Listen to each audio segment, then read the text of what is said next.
King 9 offsuit, I would definitely be raising in the cutoff. You know, you have a weak player in the big blind, a tight player in the small blind, and a possibly tilting player on the button who, if he 3-bets, of course, I will be folding because it's not going to be easy to play out of position, and he will be putting lots of money in.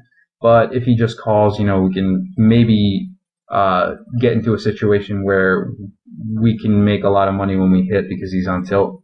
So I would be raising that on the cutoff. For offsuits, fold. All right, another fold. It looks like we switched tables, so now have a whole bunch of new players to learn about. 8-6 suited, I would fold. You know, we don't really know anything about the table yet, so we can't play too loose until we have a better idea. And 8-6 suited is definitely not a fold. Definitely not a playable hand on a tough table. I don't know anybody on the table, so I don't know what that means. I don't know if this is Crazy Marco or if he has a slightly different name. I know it's something like Norma Jean, but even if it's not Crazy Marco, it might be one of his friends, somebody he coached or taught how to play poker. Other than that, there's some familiar seeming names, but I don't know if they're actually players I know. I don't know if I know RVB. Big A I feel like I see names like that around a lot, but I don't know if that's the same guy. I'm just going to assume I know nobody on the table.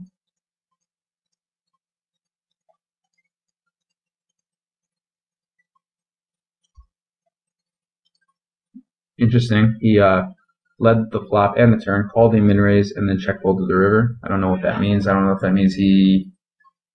I don't know. It's tough to say. Squinster could have had a. It's tough to say without seeing the hand showdown, but I'm just not gonna assume anything about that hand. Queen 10 offsuit also a fold.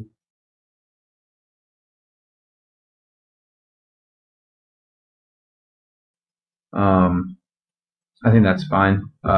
You know, I think most players would open that. Most players would check behind the flop, just call the turn, and check down the river.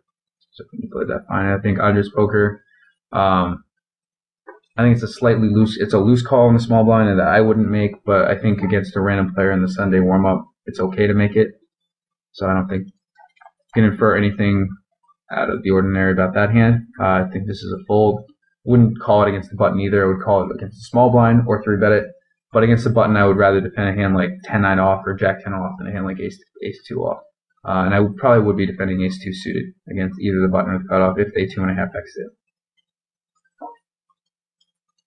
Queen 3 off. We have a limp and a limp behind. I think it's okay to fold here. Again, just because he's limping doesn't mean we know anything about him yet. If I knew he was a weaker player, if I knew either of these guys were weaker players, I'd probably complete. Because against a weaker player, if the flop comes something like 3-3-7, we can possibly get 3 streets against 7-6, which we wouldn't be able to against a good player. Because they are aware that in a limp pot, somebody could have trips much easier. And had we limped or completed, we would be check folding this flop. I don't think it's worth a lead or a check call.